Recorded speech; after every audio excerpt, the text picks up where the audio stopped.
Bel Air is finally back on some tires. This gives us an idea for the first time really exactly how this car is going to sit. So what I'm up to next is I'm going to push this forward so we can start working on the back end here. I need to find out how I'm going to fit that bumper up, and I need to find out how I'm going to put the trailer hitch on. I mean, it's pretty straightforward because I took it off before. I just need to find out the size of bolts that I need. This is the original rear bumper off of the car. Actually, I don't even think it was attached to the car when we had it. It was just, oh, it wasn't. It was in the back seat. So here's what I'm faced with, and I've kind of been staring at this for a couple minutes, and I can't quite figure it out, but I'm going to have to figure it out. So the distance from here to here on the Chev frame is 34 inches. The distance from here to here on the bumper brackets is 45 inches. Do I make a bracket that goes on here, which I could?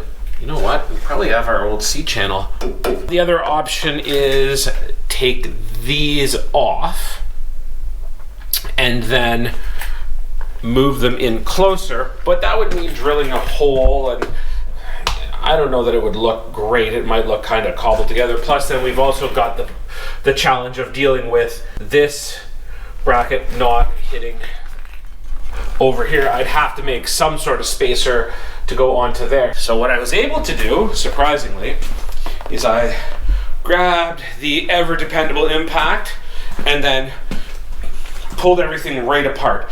This way the fender's going to be a lot lighter to work with, and then I'm going to start trying to mock things up. And probably what I'll do is I will just weld the brackets on, and then I will put these bolts back in, mock it up, and make it look as though it is stock. So what I've done here is just attach them at 2 pivot points, one on either side.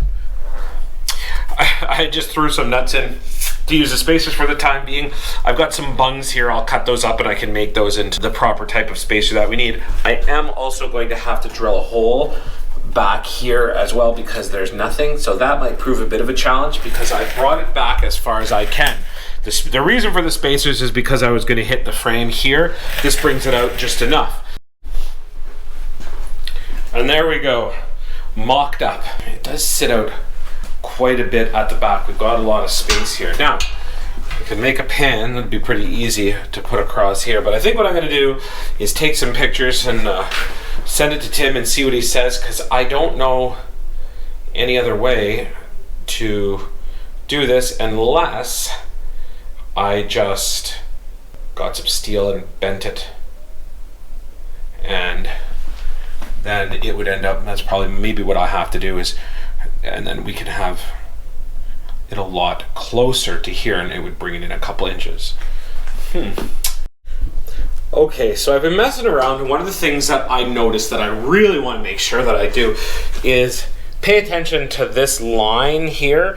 I had the bumper set up a little bit differently and it was lower. So I've busted out all the stands that I could find, chopped down my mounts and all that sort of stuff to bring it in as much as I can. I don't want to go in too much further than that because then I end up getting too close to this, the bumper hits it and all that stuff. So it'll probably stick out a little bit more than I really like, but I actually, looking at pictures on the internet, this is kind of how it sat on the car anyway, and then there was a filler plate here. I'm not sure if I'm going to try bolting stuff on or if I'm going to try welding stuff on. So I gave up on the other bracketry that I was trying to work with.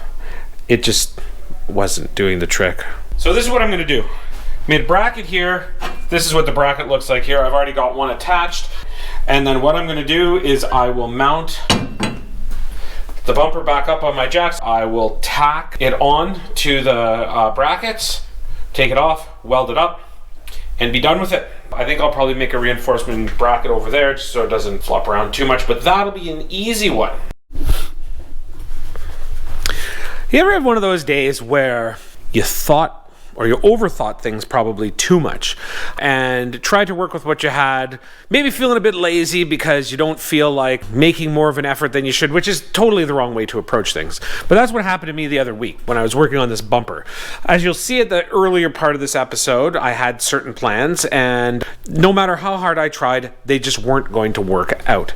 So I started thinking about a different way to do it, came up with an idea, walked away from it for a bit, had an even better idea, so I'm back today to finish that off. My goal is to be able to get the brackets mounted to the back of the old bumper and then get the bumper on the car. So here is what I've got.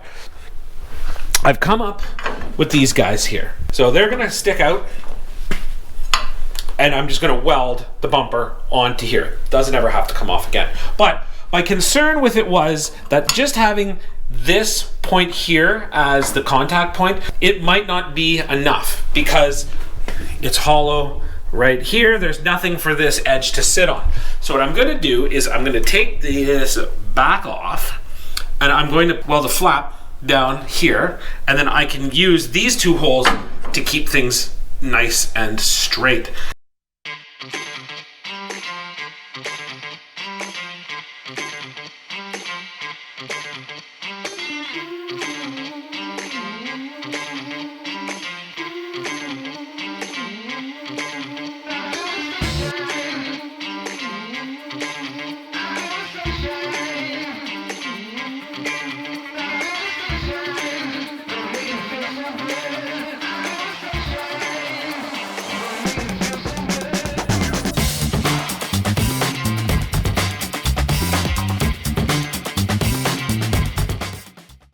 So we've got one done.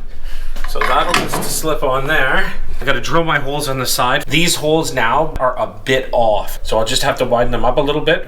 Bracket number 2, all finished. I've just gotta round off the edges like the other one.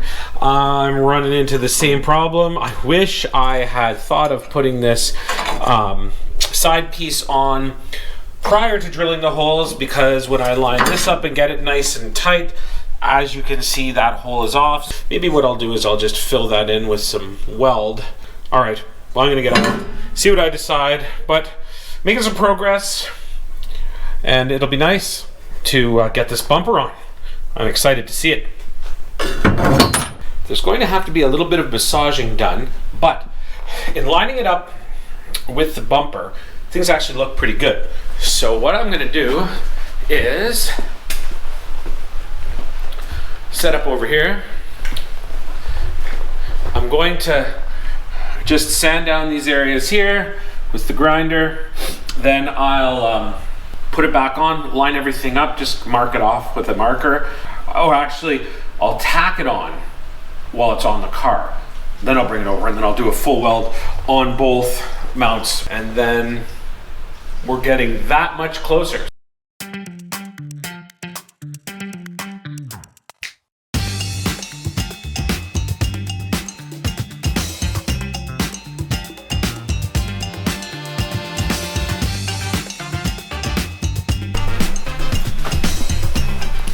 So we are all lined up.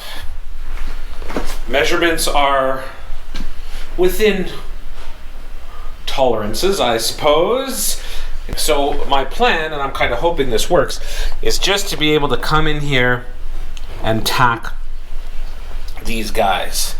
I'll have to kind of squirm in, hope that I don't knock anything off, but if I can get it tacked in enough and strong enough that I can take it back to the bench and weld it up properly.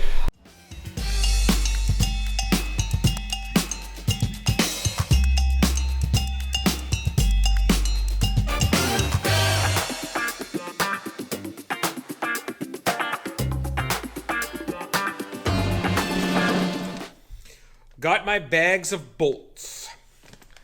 This is pretty cool, actually. So the brackets are on. Nothing holding it on the sides anymore. Still got that jack stand in the middle just to hold it up for the time being.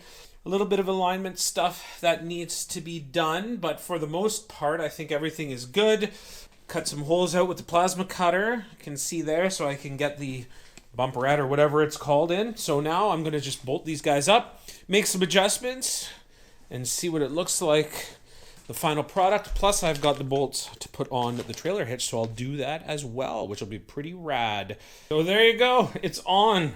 Now, like I said earlier, I was a little bit ahead of myself when I was doing this, so I rethought things and redid the brackets. We'll just consider these speed holes for now. It's on, it's sturdy, it's not going anywhere. The only issue that I have that I'm going to have to address next week is this.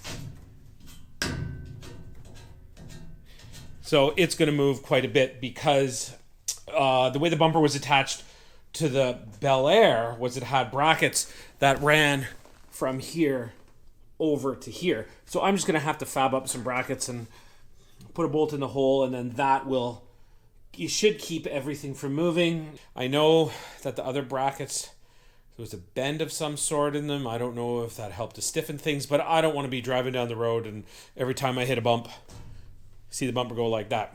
To finish off things and be the final piece for today, throwing this guy on. Won't take too long. 6 bolts.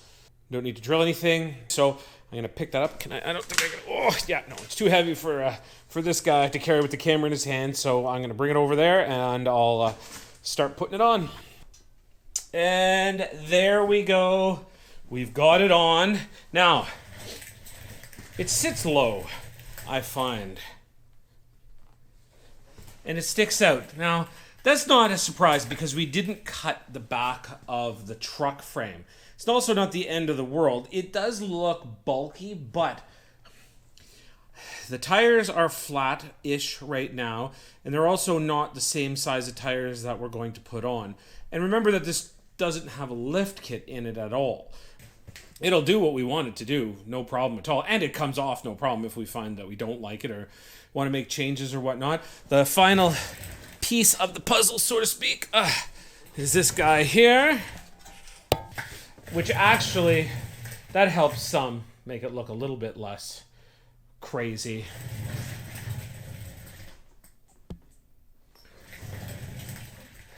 So that's it. Back end more or less on. A few more finesses that need to be done. It took me way longer than I thought it would, but I guess that's just the way it goes. Thanks for watching, folks. Hope you enjoyed it. Have a good one.